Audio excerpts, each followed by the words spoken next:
yet another ceasefire drawing to a close, all eyes are on Gaza.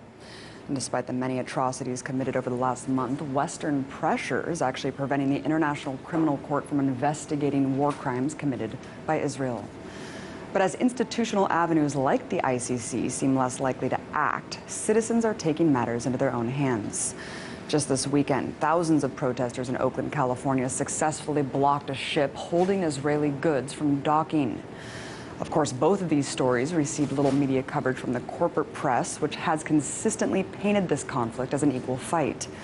So to talk about the crisis as well as the media's distortion of the facts, earlier I was joined by Mnar Muhawesh, the editor-in-chief of Mid-Press News. I began by asking her why she thinks Israel's actions in Palestine constitute genocide. What happened in Gaza under Operation Protective Edge is an expression of colonialism and a continuation of Israel's occupation of the Palestinian land and ethnic cleansing of the native population. What the media has been presenting us with is an equal level playing field between Hamas and Israel, and saying that this is really a polarized incident of a war between the Palestinians and Israelis.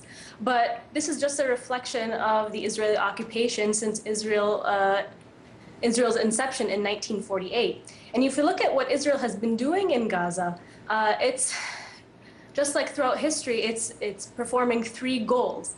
Number one is ensuring its own existence over the existence of its native population, which in this case, it's the Palestinians.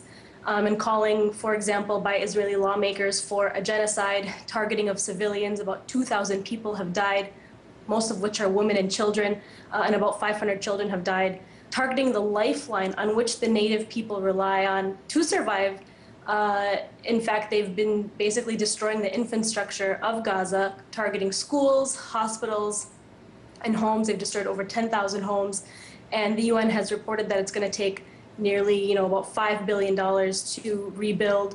And the most important thing as part of this ethnic cleansing that hasn't really been reported on is that under Protective Edge, this has resulted in Israel annexing a 4-mile buffer zone surrounding the Gaza Strip border.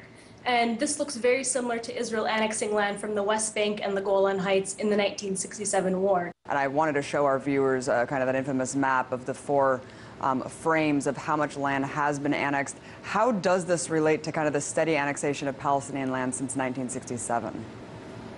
Well, I believe Israel has now annexed over 90% of Gazan land, and I believe Gaza in itself is only 130 square feet. That's how big it is. And every time Israel has launched an offensive from its inception, as I mentioned, 1948, it has slowly annexed land, leaving the Palestinians with just about nothing left.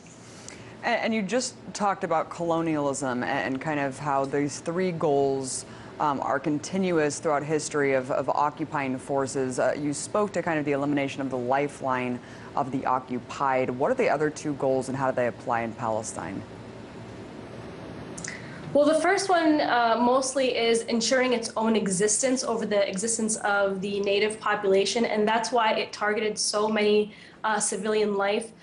Israel likes to say that it doesn't target civilians and that Hamas is using human shields, and Hamas is basically committing self-genocide, which is extremely racist to even say, because Israel has yet to show any proof of that. But mostly it's to ensure that the people don't have anything left to survive on. And that's why if you look at what the Palestinians are asking for, they're asking Israel to lift the siege, because Israel now controls all the food and resources going into Gaza. And so they're saying that Israel is actually committing a slow genocide. It's been committing a very slow genocide towards the Palestinians in starving them. The third major one is really crushing any sign of resistance and strength among the population the colonizer is occupying. This is a known way of crushing any sort of resistance throughout history. And as I was mentioning before, when Hamas and Fatah announced their unity government, that's really when we started to see this resurfacing of really violent and aggressive rhetoric coming from Benjamin Netanyahu and his party towards the Gaza Strip and towards the Palestinian. And the reason why this happened, and the reason why Israel finds this as a threat, is because with the unity government, Palestinians see this as one step closer to announcing their statehood, to receiving their statehood. And Israel sees this as a threat, obviously, because since its inception, it's been stealing all this land and grabbing all this land. It's been doing whatever it can do to ensure that Palestine does not exist. And once Palestine does exist in the eyes of Israel under the international community, Palestinians can take Israel to the international court and hold Israel accountable for its human rights abuses.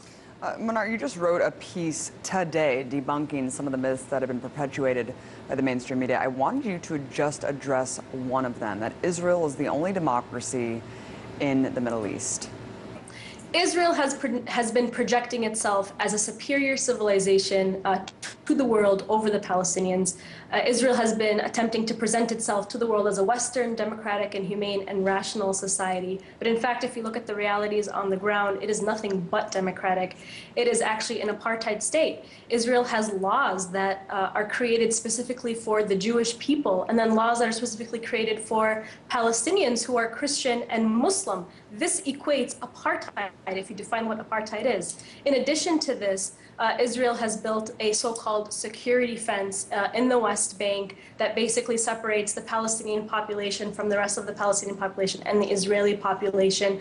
This has cut off the lifeline of, on many of which these families rely on to survive. And Israel also holds checkpoints, armed checkpoints. They have soldiers running around in the streets, holding guns towards citizens. So people are living in a police state. I mean, if we're looking at what's happening in Ferguson, when I saw those images, all I could think of was, wow, that's what it looks like on the streets of Palestine and Israel.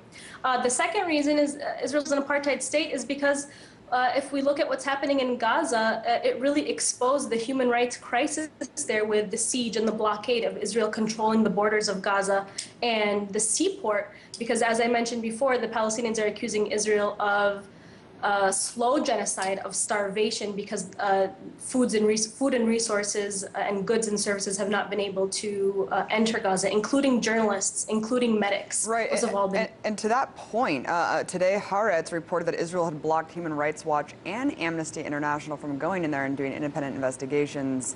Why? I mean, both of these groups have published critical reports of Hamas in the past. Why do you think they've been barred? Well, it's no surprise. I mean, this is what Israel has been doing for a very, very long time. I think the only reason they were even allowed in the first place is because the world forced Israel to force the world and force the media to really pay attention to what's happening in Gaza. Thankfully, because of alternative and independent journalism and social media, Israel and the world cannot ignore what's happening, and they're barring them because this will continue to expose the human rights crisis in Gaza, which has been basically bashed for so long throughout history, for the past 70 years. That was Mnar Muhawesh, founder and editor-in-chief of Mint Press News.